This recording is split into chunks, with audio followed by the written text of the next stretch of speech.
Hola Toto, buenas tardes. Bueno, muchas gracias por la invitación a participar una vez más, después de tantos años, de algunas entrevistas con vos. En una época me tenías casi de abonado, pero eh, nuevamente te agradezco y muy buenas tardes a vos y a todo el público que te sigue. Bueno, un gusto, Carlos. ¿Cómo está la situación? Sí, viste que es una pregunta que casi uno no debería hacerla porque se la imagina, pero la vas a explicar mejor vos con respecto a todo lo que eh, está relacionado con la zona rural, con la zona industrial, dos temas que manejás bien desde hace muchos años.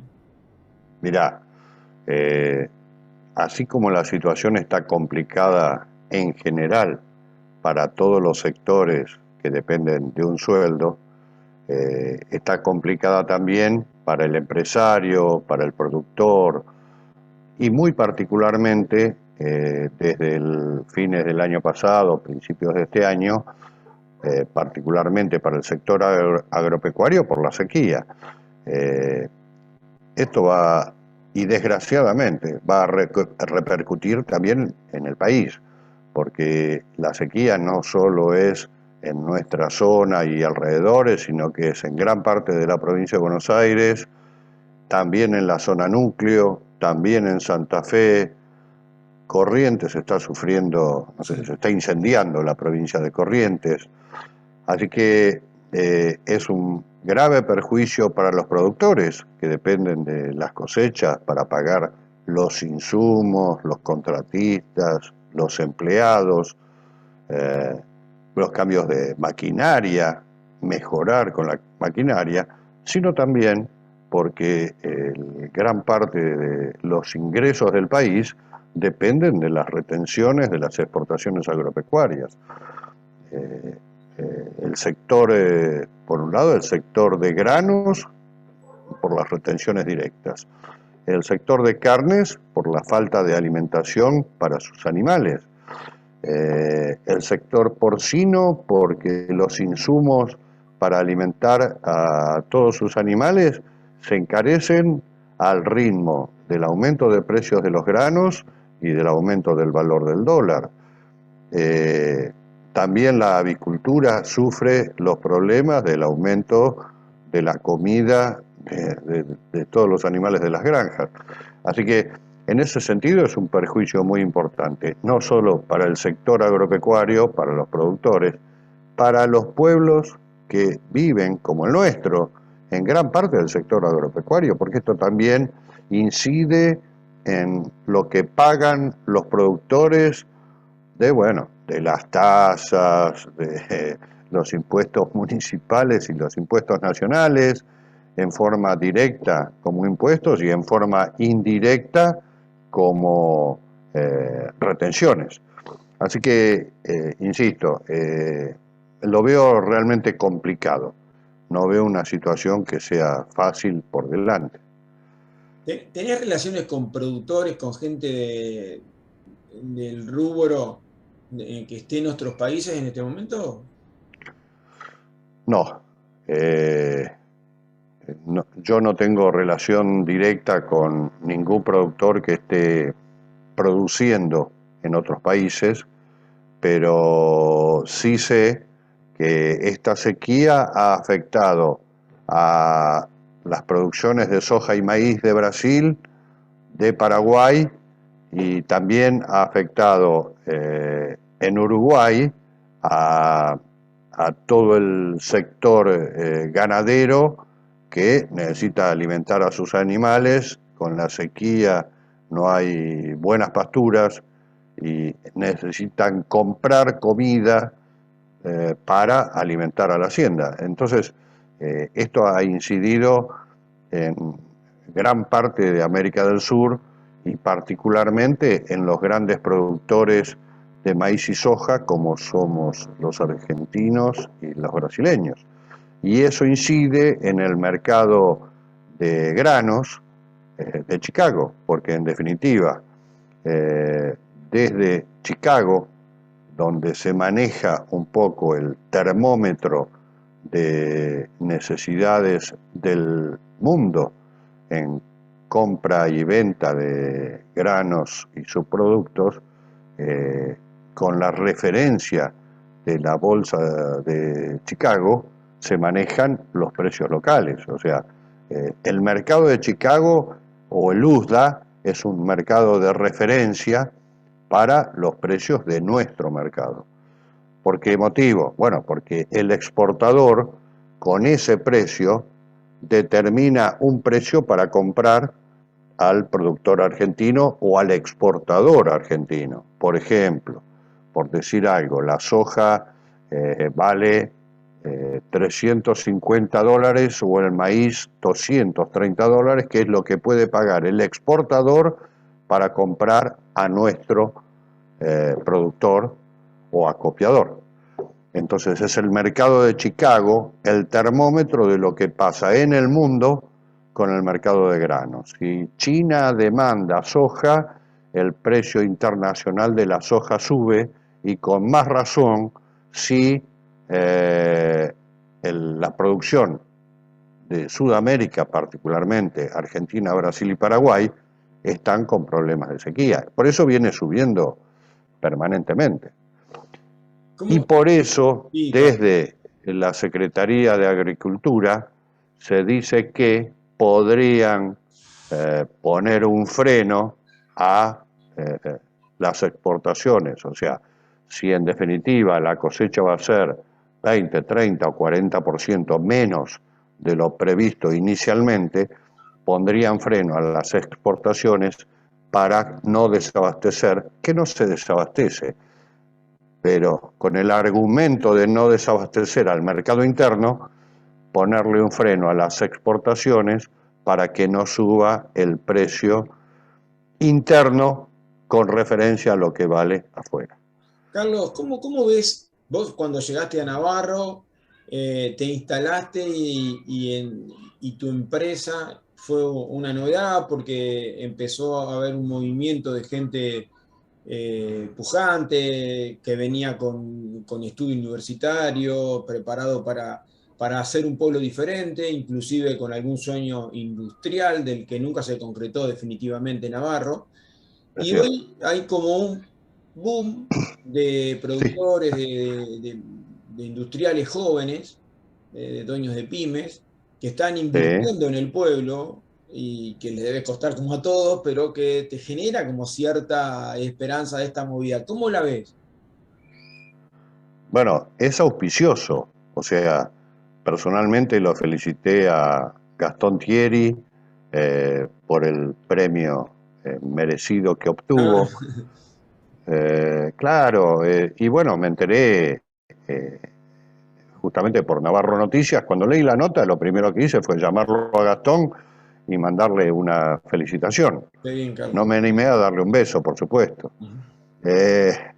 Y también al Negro Dom y a Calpinetti, a Alejo. Lo mismo, los chicos también han obtenido un merecimiento, un reconocimiento a raíz del tema en el cual están trabajando. Claro. Y eso es auspicioso, por un lado. Por otro lado, no es tan auspicioso que allá cuando me largué en el 83 éramos uno o dos los que fabricábamos alimentos balanceados en Navarro. Hoy creo que somos 6, más alguno que otro que viene desde afuera. Así que eso es como cuando uno pone un kiosco y funciona bien, entonces en la esquina ponen otro, enfrente ponen otro, sí, y a la vuelta ponen otro. Los remises, fueron como un boom de golpe. Sí, tal cual.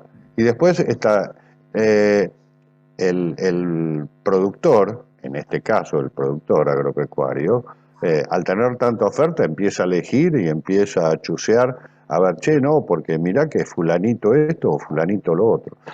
Esa es la parte comercial que no es muy simpática en el momento en el que hay tantos oferentes y todos disputándonos un mercado que se va achicando, porque la realidad es que el mercado se está achicando, hay menos tambos en Navarro, hay menos tambos en la zona, hay más tambos afuera en zonas que es algo más fácil producir, sobre todo por la producción de forraje. En Navarro es difícil la producción de forraje, porque imagínate que en una sequía de esta envergadura las pasturas están destruidas y reponer pasturas o verdeos tiene un costo altísimo.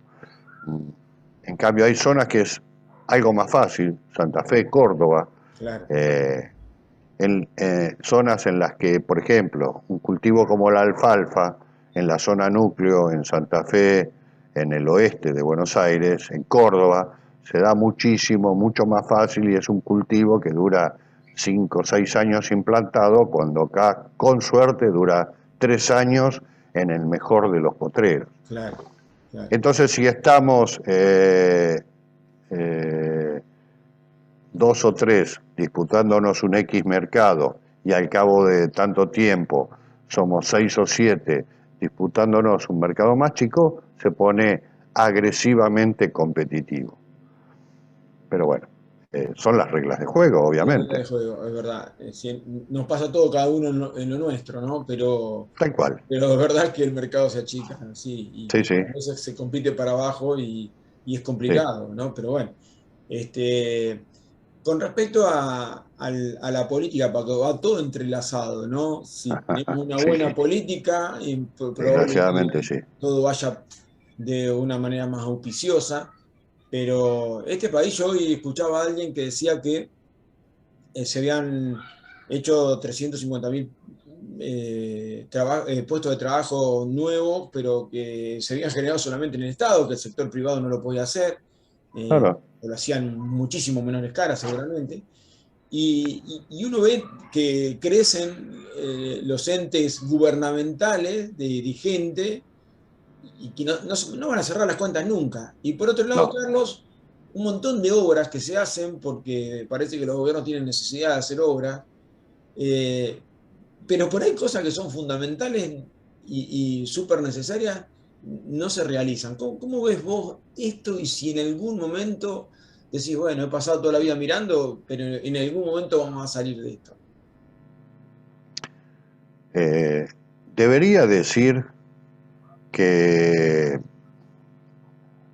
vamos a salir. Eso es lo que uno pretende, trata de inculcar a sus hijos, a sus nietos. Hoy felizmente tengo 8 nietos, algunos conocés, 18 años, 15 años, 12 años. Entonces uno trata de transferir un poco de experiencia para que o sean emprendedores o salgan adelante de distintas maneras, nunca dejando de estudiar. Mm. Pero es difícil con la realidad que uno vive, la vive a diario, que uno escucha, uno lee, lo ve en el vecino, lo ve en un conocido, y son realidades tristes. Como vos decís, aparece mucha plata para realizar una X obra que nadie la pidió. Y cuando vos decís, pucha, ¿por qué se invirtió esta millonada en este palacio si en realidad necesitábamos 20 cuadras de pavimento, hacer cordón cuneta, mejorar las calles de los barrios que no tienen pavimento, hacer cloacas aún más? No, no, lo que pasa es que eso depende de otro ministerio y este ministerio tenía esa plata que nos ofreció y si no la aceptábamos se la daban a otro. Sí, está bien. Entonces ahora tenemos un mamotreto que en algún momento se va a utilizar, porque en algún momento se va a utilizar, en el cual se va a contratar gente desde el área municipal o gobierno provincial o gobierno nacional, según dónde se instale esa semejante obra absurda, Entonces se crea un montón de puestos de trabajo que dependen del bolsillo de papá Estado. Bienvenido que haya un bastante más trabajo para un determinado grupo de gente, porque si no, no lo tendrían.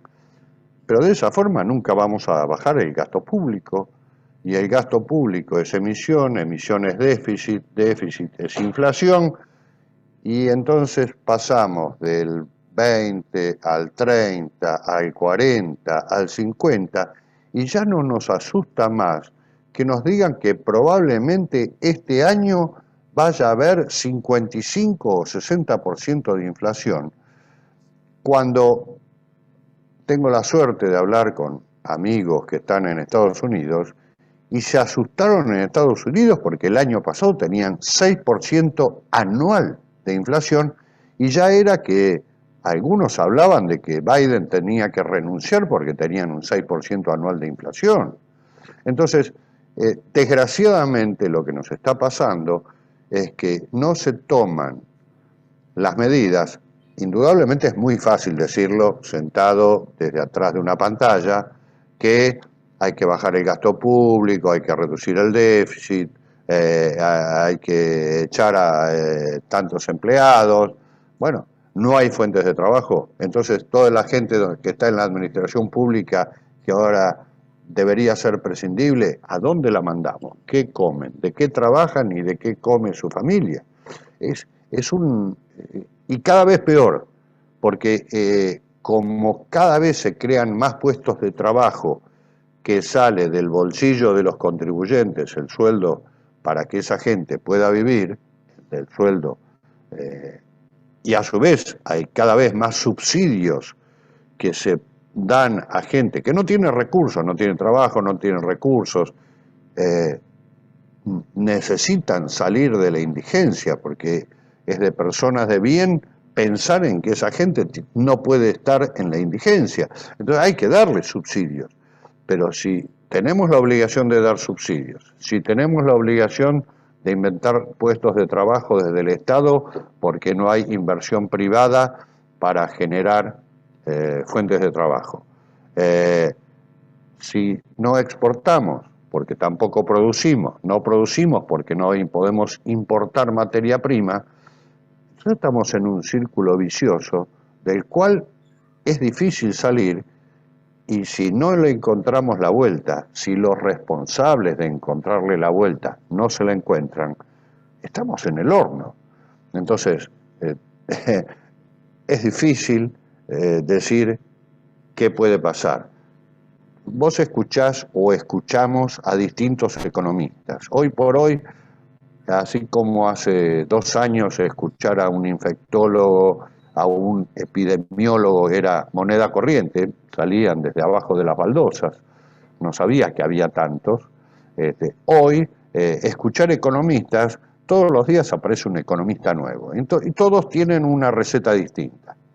No obstante, la mayor parte coinciden en que cuál debería ser la receta: reducir el déficit, achicar el gasto público, generar puestos de trabajo y tener una moneda más estable y creíble. En la medida que no tengamos una moneda que sea algo estable, estamos complicados. Entonces, es difícil decir, tenemos que ir para este camino o para el otro. Yo creo que, así como se viene mencionando desde hace por lo menos 8, 10 años, que hay que hacer un acuerdo de fuerzas entre políticos, economistas, la oposición, las distintas líneas de oposición, la derecha, la izquierda, el centro, los empresarios y los sindicatos, que se sienten en una mesa, que estén un día, una semana, un mes o un año, y encuentren una receta con la cual ponerse de acuerdo entre todos, y que el gobierno que sea siga ese camino en el cual, o o hacia el cual todos han coincidido en que hay que seguir esa receta para que el país pueda seguir adelante. Carlos, ¿y cómo ves el mundo de la política local? Hay nuevos actores, diríamos, ¿no? Por mucho tiempo hubo gente que permaneció durante muchos años gobernando de distintos partidos, pero empezaron a aparecer otras figuras, otros conocidos, pero que son muy jóvenes y que han estado por ahí como concejales, pero que ahora ya suenan como candidatos. Otros partidos, otras fuerzas menores. ¿Cómo estás viendo a Navarro en eso? Porque nosotros decimos falta mucho para 2023, pero nos agarra el Mundial y saltamos derecho a las elecciones, ¿no? El 2023 está acá a la vuelta, pero yo no veo buenos cambios en la política de Navarro que me hagan pensar que Navarro particularmente pueda salir a flote de alguna forma.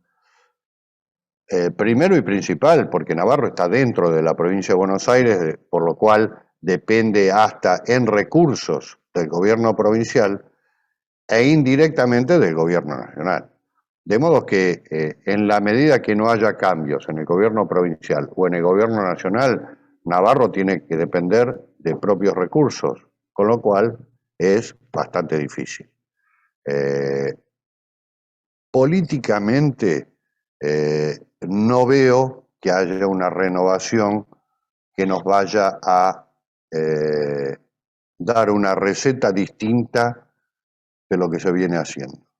Si no, tendría que decir, lo que pasa es que, digo un ejemplo, los empleados del municipio no sirve ninguno, entonces el próximo gobierno tiene que cambiar todos los empleados.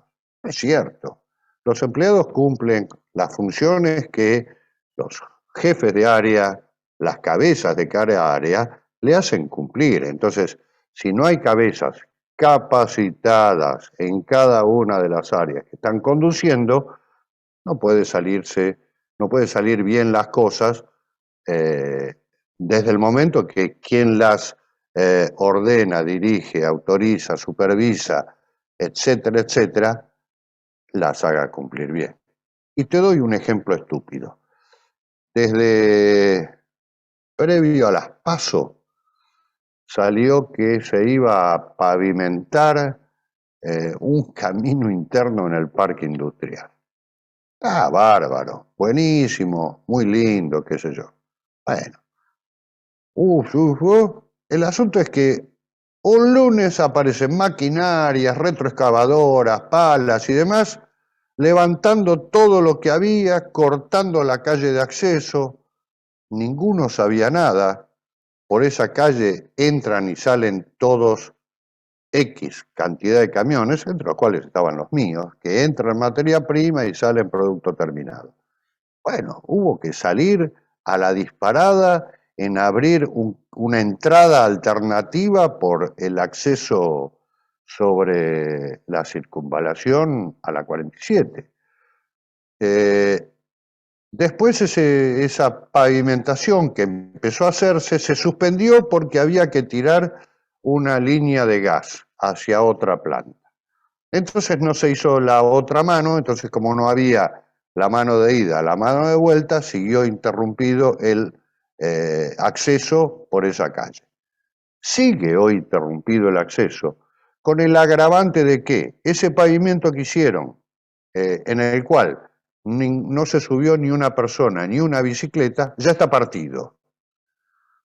La otra mano no está hecha y seguimos teniendo que acceder a cada una de nuestras plantas, los que estamos de ese lado, que es entrando al parque del lado derecho, tenemos que acceder por una entrada lateral en un camino de tierra, que cada 2 por 3 tenemos que estar echando por cuenta propia camiones de escombros para que sea transitable. Entonces, a ver, y esto es un ejemplo pequeñísimo de lo que veníamos diciendo, de aquello que se decreta que hay que hacer, pero se hace sin ton ni son. Decidieron, sin consultar a nadie, por lo menos de los que integramos el parque industrial, que se iba a pavimentar, cuándo se iba a hacer ni cómo se iba a hacer. Era todo un run previo a las elecciones. Después pasaron las elecciones, se rompió, lo van a romper todo, a sacar ese concreto que aparentemente estaba fallado y van a tener que poner uno nuevo, pero el asunto es que desde agosto hasta febrero seguimos sin poder tener acceso y los camiones traen 40 y pico de mil kilos de peso total entre materia prima más peso del camión. No tenemos respuesta. Bueno, ha trascendido que a raíz de este problema y algunos otros ha habido una discusión muy fuerte entre el intendente y algunos integrantes que lo entrevistaron, integrantes empresarios del parque industrial. Entonces, llegamos a ese punto en el cual vecinos de Navarro discutimos por un problema que nos afecta a las dos partes, que ninguno de las dos partes tuvo demasiada intervención, sino que fue una decisión que llovió, pero afecta a ambos, al municipio, porque indudablemente tendría que estar trabajando para solucionar por lo menos a los que estamos perjudicados, solucionarnos el problema, y a los perjudicados porque realmente estamos perjudicados. Yo he tenido que pagar X miles de pesos la hora de un tractor articulado para sacar camiones encajados, porque, bueno, con esto que inventaron se hizo pelota el acceso a los caminos internos. Así que no veo, volviendo, perdón, yo me voy a veces por las ramas, me gusta conversar con vos, no veo cambios ni en la ejecución, ni en el desarrollo, ni en el planeamiento que me permitan decir, ah, pucha, vamos por buen camino.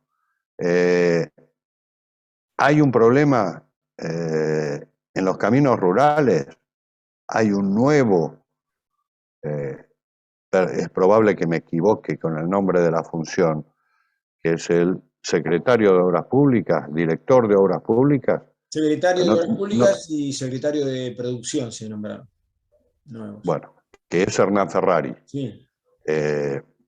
No tengo nada contra Hernán Ferrari, por supuesto. Más allá de aquellas agarradas en el 2003, cuando él decía que era radical K y yo le decía que era o radical o K. Pero eso pasó a la historia. No tengo nada y hablo mucho y hablo seguido con Hernán.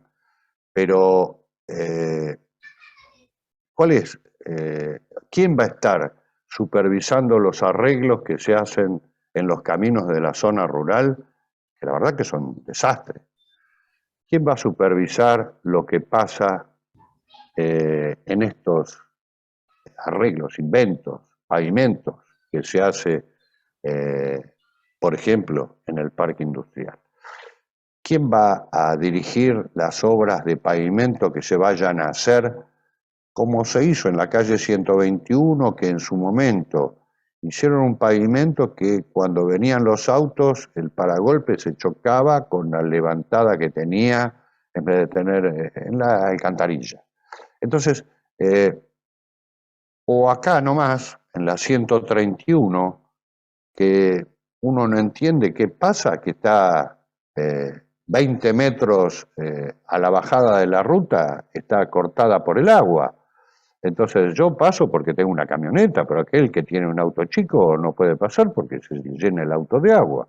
Entonces hay un montón de situaciones que yo no sé cómo se van a solucionar en la medida que no haya en cada área personas capacitadas para conducirlo o contratar a quienes sean capaces en cada una de las áreas. Por eso no sé qué cambios va a haber en Navarro. Es difícil.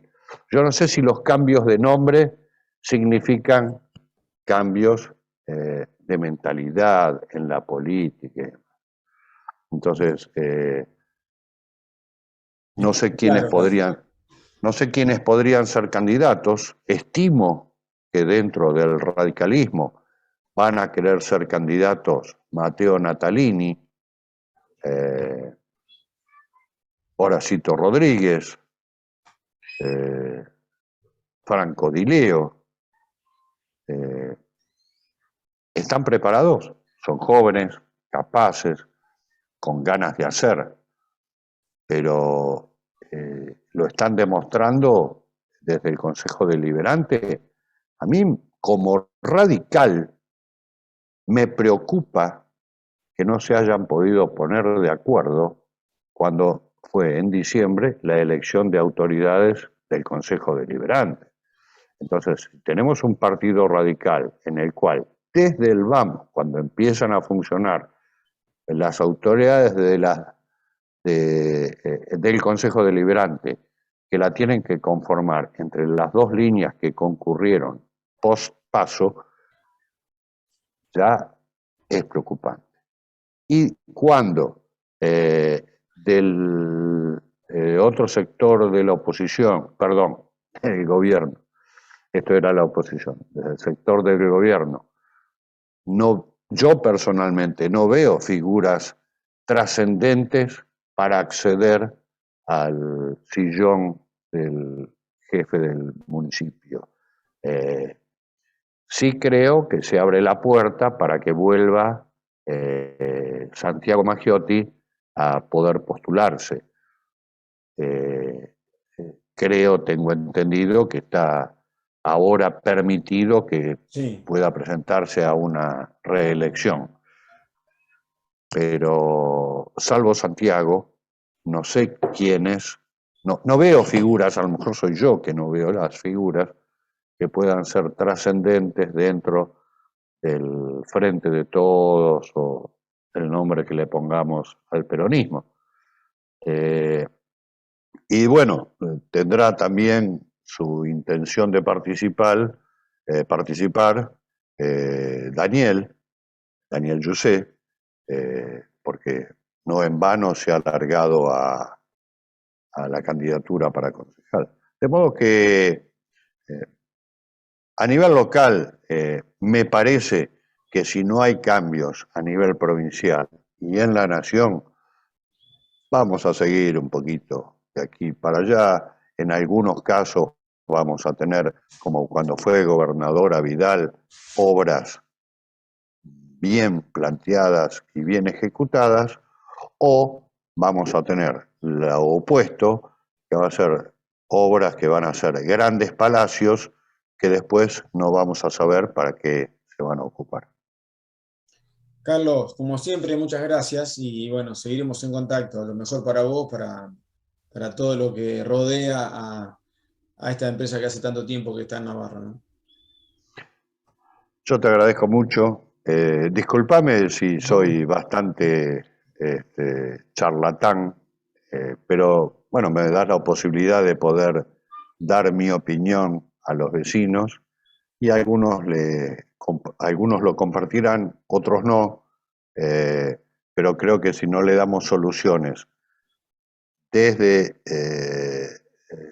desde el sector de la política a los emprendedores, a los que ya no somos emprendedores, sino que somos industrias instaladas, funcionando, si no le damos incentivos de alguna manera, cada vez va a haber menos gente asalariada ocupada por la empresa, por el empresario privado o por los mismos emprendedores, y cada vez el Estado va a tener más carga y más obligación para atender a aquellos que no tienen forma de comer, sobrevivir, subsistir. Así que es para pensar, no es para preocuparse en este caso, sino para ocuparse de resolver los problemas. Y nuevamente, gracias Toto y un saludo a toda tu audiencia. Muchas gracias, Carlos. Un gusto.